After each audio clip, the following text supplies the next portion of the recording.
श्रियकान्ताय कल्याणनिधये निधयेऽर्तिनाम् श्रीवेङ्कटनिवासाय श्रीनिवासाय मङ्गलम्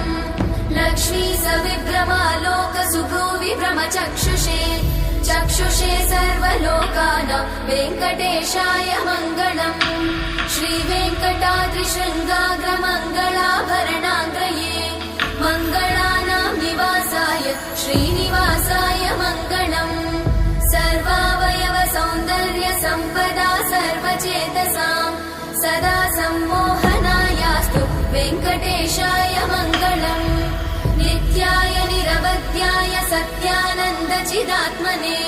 सर्वान्तरात्मने श्रीमद् वेङ्कटेशाय मङ्गलम् स्वतः सर्वविदे सर्वशक्तये सर्वशेषिने सुलभाय सुशीलाय वेङ्कटेशाय मङ्गलम्।